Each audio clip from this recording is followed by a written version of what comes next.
Iniciamos hoy ya nuestros dos últimos temas en relación al uso de la ultrasonografía en el periodo neonatal. Siempre con la inquietud y el deseo de que hayan disfrutado de las previas y que haya servido eh, como una motivación para iniciar esta práctica de la ultrasonografía y mejorar las condiciones y el pronóstico de los recién nacidos en su área. Vamos a iniciar entonces con hemorragias intracraneales del recién nacido. Ahora pasamos al segundo y último tema, que son herramientas básicas de Doppler sonografía.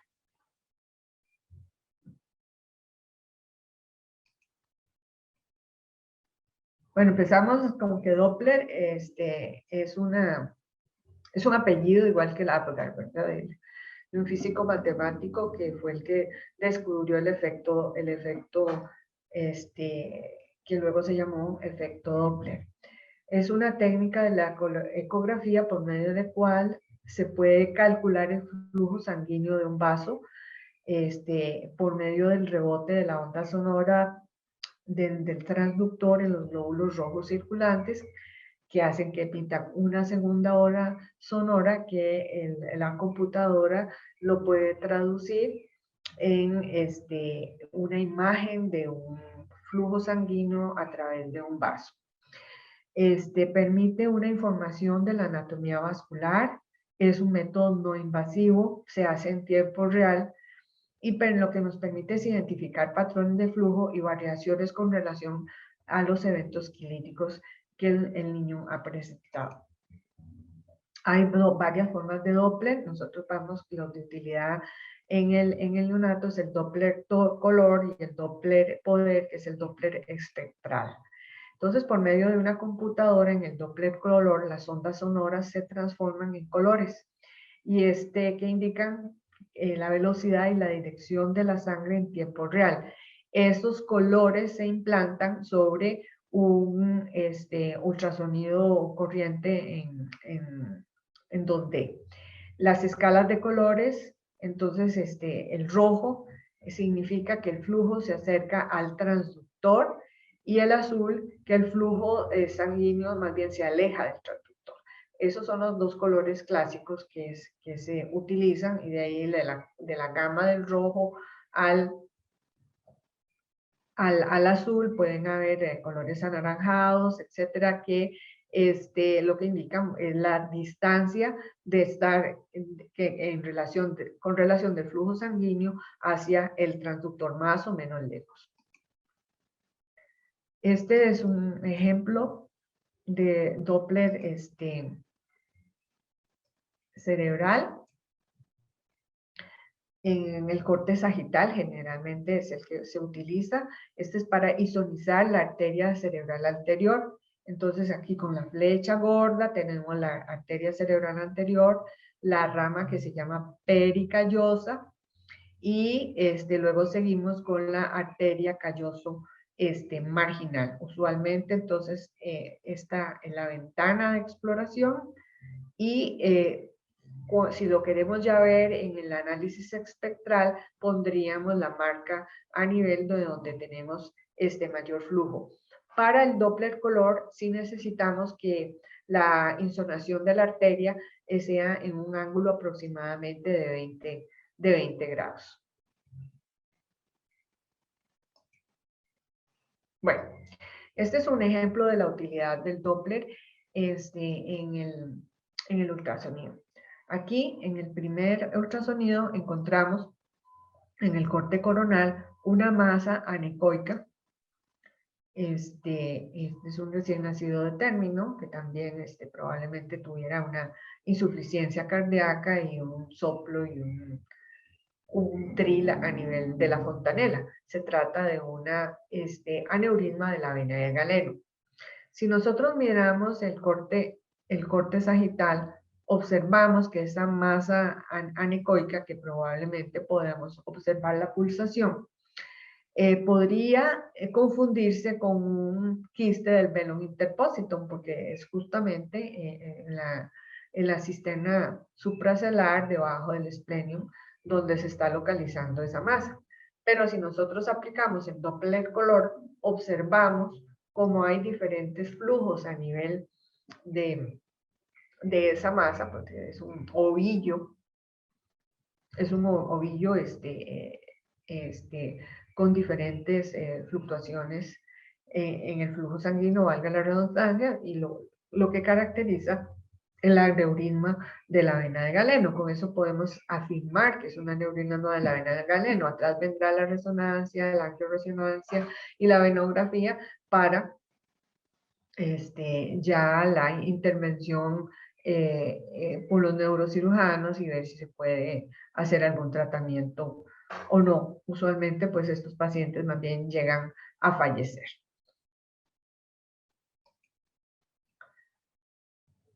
Esto es un ejemplo para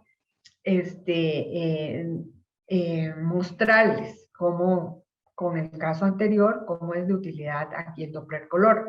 Observamos, pero eso es un corte casi coronal posterior, porque aquí vemos los recesos occipitales, y observamos esta masa anecoica que tiene forma de pera.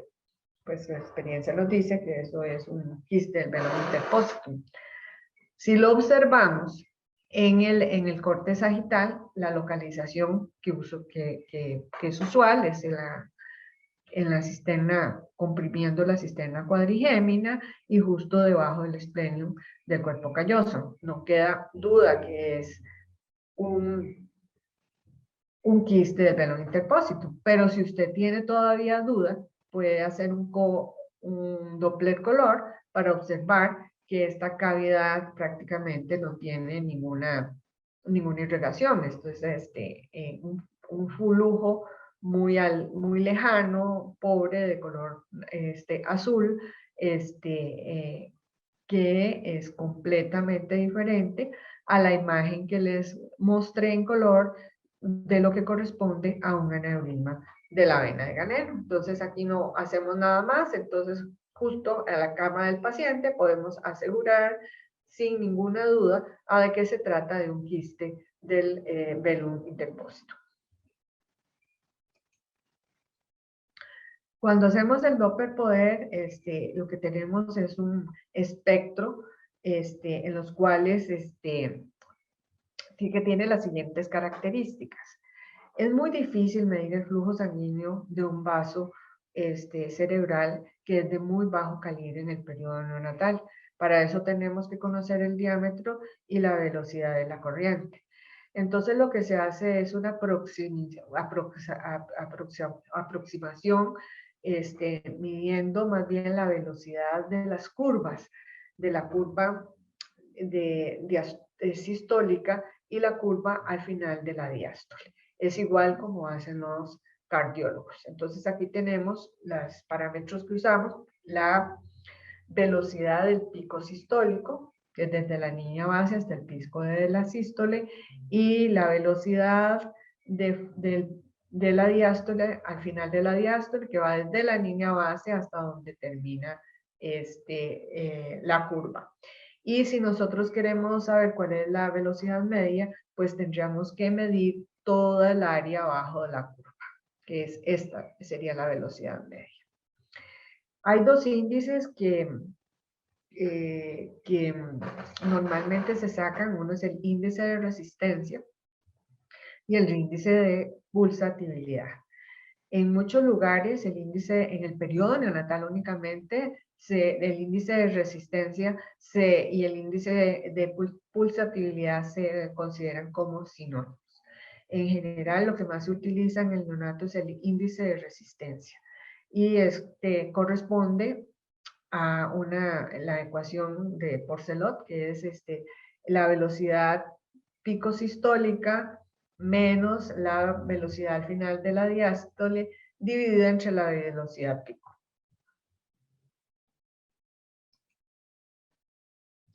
El Doppler en el periodo neonatal nos permite valorar la permeabilidad vascular, detectar cambios hemodinámicos. El índice de resistencia en el periodo neonatal es alto, va entre 0.8 y 0.9, y en el término de 0.6 a 0.4. Ya por debajo de 0.4, de 0.5, se considera un índice de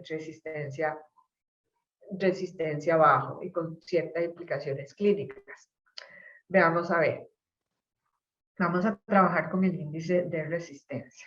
Entonces, lo primero que, ya esto no lo tenemos que sacar con la calculadora como antes. Esta aquí se está isolizando la arteria cerebral media, está usando la ventana mastoidea, que es la que se utiliza. Entonces, tenemos una sístole y una diástole, y aquí está el pico al final de la diástole.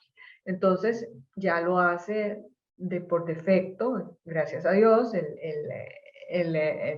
la computadora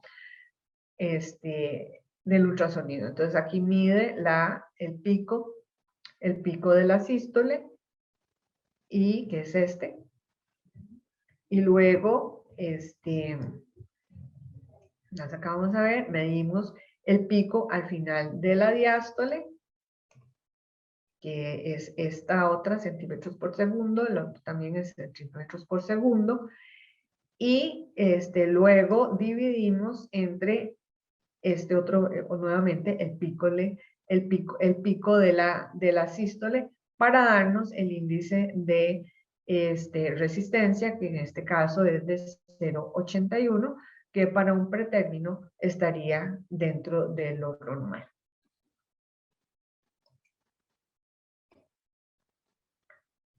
Esto es un ejemplo para que sepan cómo es que se calcula en el mismo caso, es el índice de pulsatividad. Entonces tenemos la velocidad pico menos la velocidad al final de la diástole, dividido entre la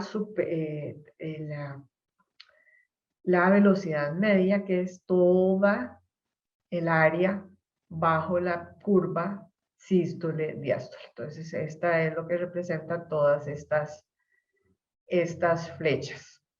Y esto nos da un índice de pulsatividad de 1.4, que es normal, con un índice de resistencia normal para este ejemplo que les he mostrado.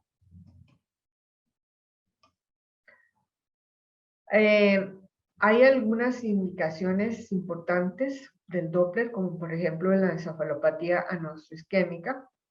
Vamos a encontrar unas características morfológicas anormales de las curvas y del índice de resistencia. Una de las características en este paciente, que es un término con asfixia, historia de asfixia perinatal, es que se ha invertido la polaridad de la curva de la diástole. Entonces la vemos por debajo de la línea base. Esta es la sístole y esta es la diástole. Entonces esta morfología es anormal. Y en este otro caso, lo que observamos es un incremento de la diástole. La diástole siempre va a ser mucho menor, el índice al final de la diástole va a ser mucho menor que el de la sístole, y entonces observamos cómo se ha incrementado la diástole con respecto a la sístole. Al haber un incremento en la velocidad al final de la diástole, obviamente el índice de resistencia va a estar por debajo de 0,55, lo que va a traducir que hay una vasodilatación y una pérdida de la resistencia vascular en este paciente que se ha asfixiado. El flujo, que puede ser alternante, digamos, alternante o difásico, como en este caso, lo que traduce que hay una pérdida de la autorregulación del flujo sanguíneo cerebral.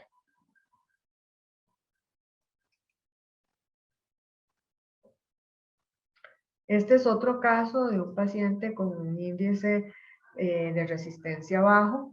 Estamos aquí usando, más bien sonorizando, la arteria cerebral anterior en el corte sagital. Entonces, para que observen, aquí, por ejemplo, bueno, este es el pico diastólico, el pico, perdón, sistólico, el pico sistólico, y este es el pico diastólico, como se ha incrementado. Y esto es a lo largo del tiempo, pero ya sonorizando la cerebral media, utilizando la ventana acústica mastoidea, observamos también esta irregularidad inclinada de la diástole, lo que nos va a traducir o nos va a dar un índice de resistencia bajo, que para este paciente fue de 0,47.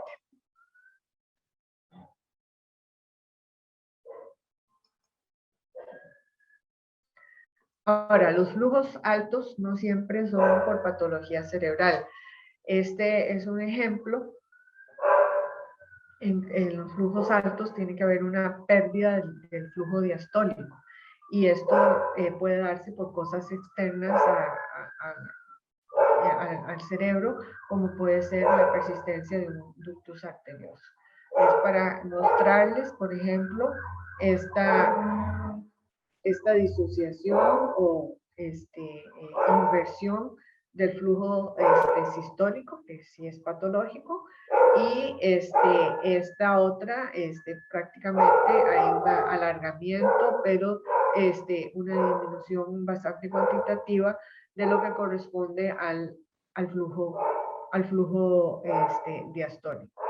Y esto va a hacer que entonces se incremente el índice de resistencia. Entonces, tener en cuenta que un índice de resistencia alto no significa necesariamente patología cerebral, que puede ser una redistribución del flujo secundario a un ductus arterioso. Bueno, les agradezco la atención y apenas son unas herramientas básicas del Doppler, y lo más importante va a ser su experiencia ahora en la parte práctica, y espero verlos ya en el mes de octubre. Yo no sé, no conozco cómo vamos a empezar, porque el doctor Martínez es el que ha organizado los grupos, él tiene a cargo toda la administración del curso, entonces nos va a indicar quiénes van la primera semana, la segunda semana y cuánto podemos comenzar. Como les decía anteriormente, lo único que podría atrasarnos es que haya restricciones debido al problema de pletora del hospital por la pandemia. Bueno, nos vemos entonces en el curso práctico. Muchas gracias.